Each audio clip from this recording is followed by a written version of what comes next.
I'm watching the Series 3 finale, and the fact that Sol 3 is entering extinction phase and it's closed implies that aliens are keeping a pretty good eye on the Earth. Like, presumably when the Doctor told the Sycorax to tell, like when they tell other people of the Earth, this is ultimately what they were talking about. They weren't talking about telling other Sycorax, they were talking about the galactic hub and their information on the Earth. I think that's quite interesting.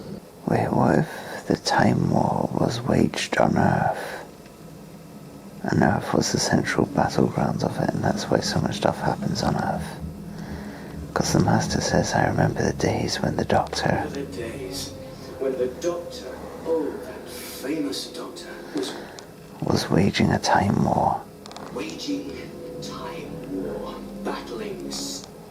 Battling sea devils and axons. They don't seem like people who'd be involved in the Time War, but what if, everyone going to Earth and invading it and stuff, that's all this sort of Dalek thing. It's all part of the Dalek plan, and the Doctor was on the front line. Oh yeah, that makes sense, because Gallifreyan's past is the Earth.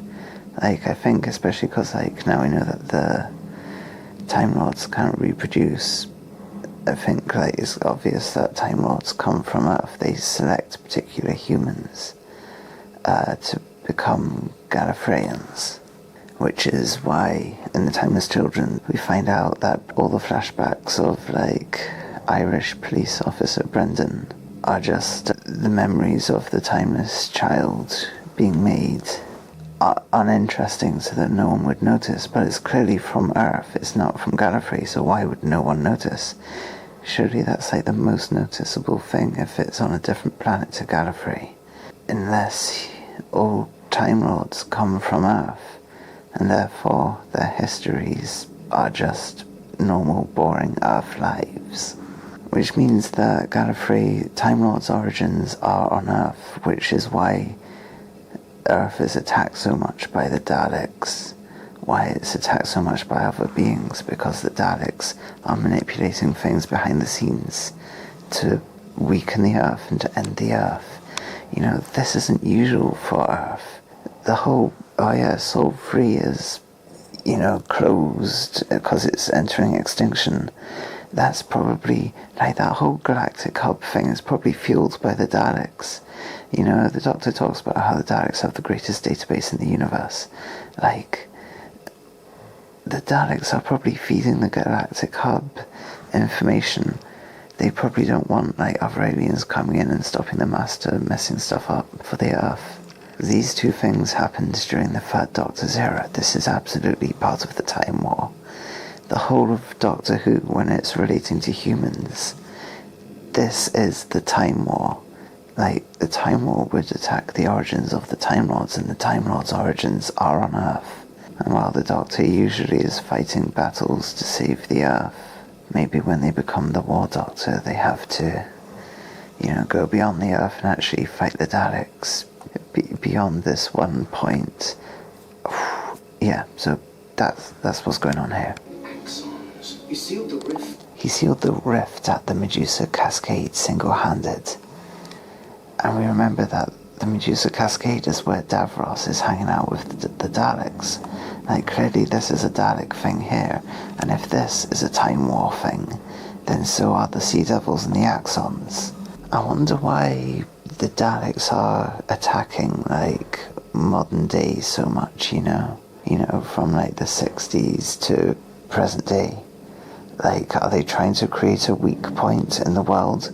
Kind of like how the Rani was creating a weak point where she could bring back Omega. The Daleks were trying to weaken this point, or do Gallifreyans tend to just come from this era, so they were trying to weaken this era? I don't know. Given the technology with Brendan, it can't have been too dissimilar to this era. Alright, I'm just editing this, and I have thoughts. Okay, so the Krenoids were sent as a ticking time bomb to Earth by the Daleks, and presumably the crinoids getting discovered when they did is part of the Dalek design as well. And, like, the whole of Doctor Who has been the Time War. Almost all Earth-based stories are the Daleks trying to destroy Earth. And, like, excursions away from Earth are the Doctor's training arc orchestrated by the TARDIS. The TARDIS is single-handedly fighting the part of the Time War that's focused on the Earth. Okay, so the Master says, and look at him now.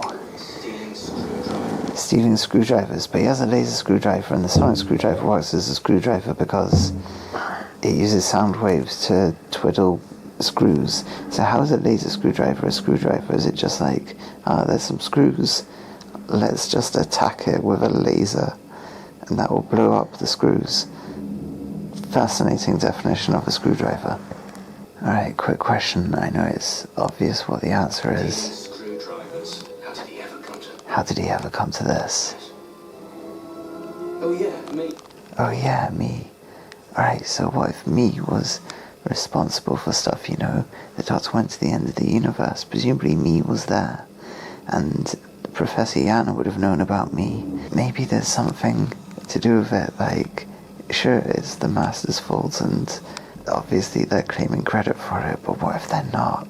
What if that me is capitalized for more than just the reason of it's the start of a sentence? What if me is the entire reason that the Doctor is stuck in this situation? What if me is an inherent part of the paradox machine? What if she's just trapped there? Like, sure, the Master, like, went to Earth, but what if he went back to the future, which we know he did, and he found me? That would make so much sense as to how the paradox could be sustained by an immortal. Although, like, she isn't, like, a fixed point like Jack. She is just immortal in the sense that she has a really good med kit. It's not like she can't be killed. But still, someone who lives that long, there must be some sort of time power, paradox power. You know, perhaps the paradox can only be held for the life of me, so the fact that me started, like, her life before this episode began, or before this modern era, that means that the paradox machine can hold. So the Doctor has history with me. Maybe that's why he has a weird premonition about her when he first meets her. I never knew the laser screwdriver had 3 points to it. But yeah, maybe it's a screwdriver of time, some sort of time screwdriver, because he's making the Doctor get older and older and older. So it unscrews your regenerations in a way that's... I'm struggling here, but come on, it's got to be a screwdriver in some sense.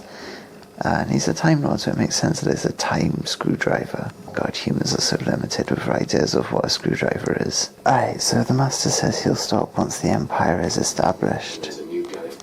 And there's a new Gallifrey in the heavens, maybe then it stops.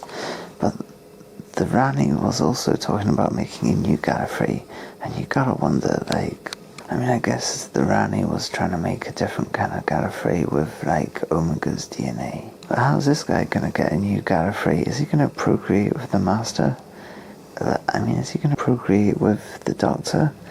Is he gonna just... I don't know, how's he gonna do it? The only explanation is that he's going to use selected humans to create Time Lords, just like happened on Gallifrey. Not that I think the Doctor or the Master were made in the same way. I think they were both the Timeless Children, you know, like, it wasn't just the Doctor who was spat out of that portal from another universe and onto the concrete. It was the Master too, and when they hit the concrete, it killed them and they regenerated, but they bi-generated. So that's the origins of the Master and the Doctor. So they are like pre-human selection. I guess it was like, at some point, the planet of the Time Lords became infertile and they had to start taking from humans. Okay, I don't fucking know. But just, there's a new Gallifrey in the heavens, and it's like, how are you going to make that new Gallifrey if there's only 2 of you? And if you're infertile, I mean, I don't know when the genetic explosion happened, but I assume that was part of the Daleks' plan. maybe the Daleks, as part of the Time War, created a genetic explosion that stopped the Time Lords from being able to procreate, which is what forced the Time Lords to take humans and make them Time Lords, which is why the battle is on Earth. Is why the Time War is so focused on Earth. Alright, let's watch the Tok'ra thing use the lift. So, like, theoretically that implies that the Tok'ra thing was, like, it could have just voice controlled the lift, but what if it just had to, like, dunk into, like, the buttons, and it just has to fly into the buttons correctly in order to choose where to go in the lift? That's what I choose to believe. You know, and the Master's like, oh yeah, I designed this place, every bit of it. I think the only things he designed was the sound system, probably to work with voice recognition, which for the time was incredibly impressive. But also this thing here. You know, this little holder, this little podium.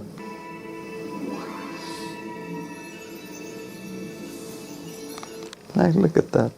It just comes out for the sphere. And if you disagree, tell me what it was that he did design that he was so pleased about. So when the Master's like, oh yeah, by the way, when you die, the Doctor should be witness.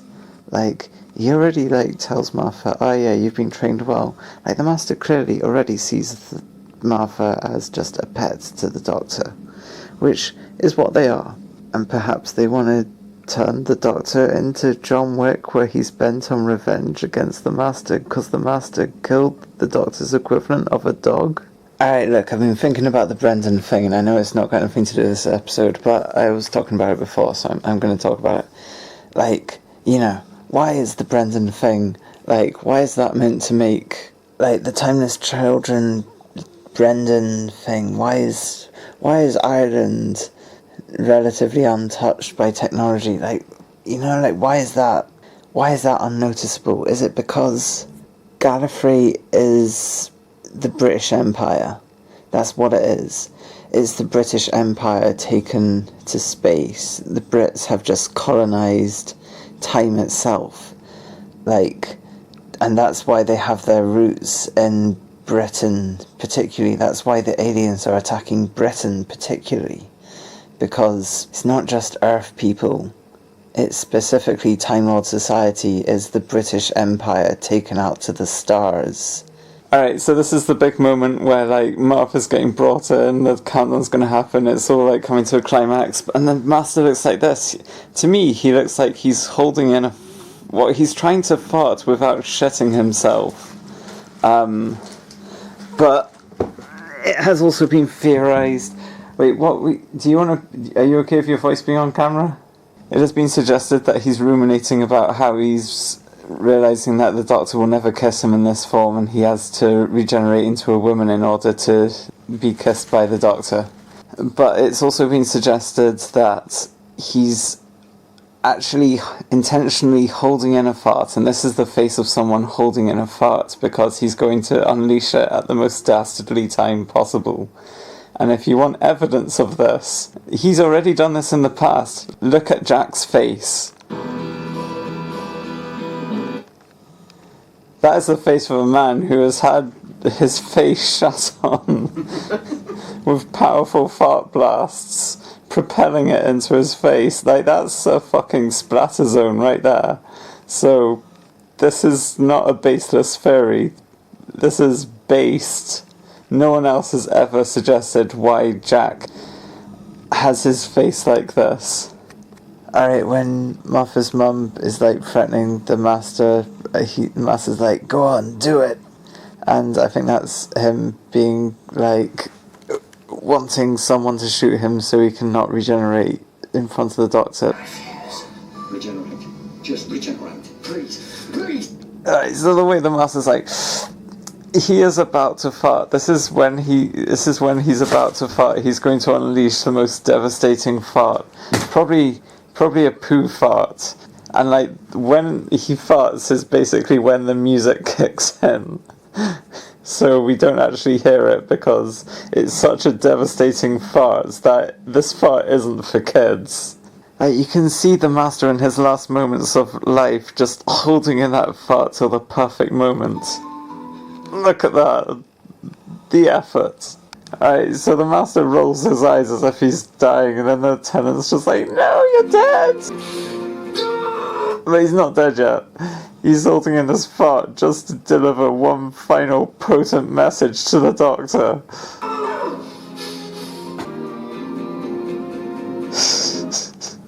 This is the Doctor post the Master farting.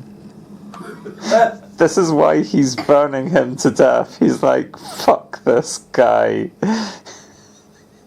He pretended to die and then unleashed the most toxic fart known to man. Alright, so I think there is a reason why this isn't the Master's body, it's the Master's body wrapped in plastic. Like, this is fucking sealed. You can see it sort of like filled up as if like there's more farts that the Master was releasing. Do you think at some point the Doctor's like, I'm just sealing you in an air thing? Because, like, you know, in Heaven Sent, they reveal that, like, oh yeah, people get it wrong about Time Lords. They take ages to die. So it's like, he was taking ages to die, and he was just continually... Maybe the fart just kept going, and, like, he was just, like, eking it out moment over moment, just tiny bits of it, and... You know, eventually the Doctor just sealed him up in an airtight container, and now he's getting rid of the fart in the most safe way possible, which is to burn it. Alright, so Martha going up to this woman and saying, just to say I don't blame you, and she's like, who the hell are you? Like, it would give me anxiety if a complete stranger said, oh, I don't blame you, gave me some flowers and ran off. Like... She is not doing a good deed here. The Martha is pissed off at her. Like, she doesn't blame her, but also she is really pissed off. And she's like, you know what? I'm gonna fuck with her just a bit. The fact that this person ends up smiling at the end of this that's not Martha's plan. That's not what she wants. Alright, so when the face of Bo says, you are not alone, he is not talking about the Master. He's talking about the face of Bo. Like, the Doctor could have visited Jack so much and actually given him some company and stuff, you know, hung out. He's like, you are not alone, I'm a fucking immortal, I live for so many millions of years.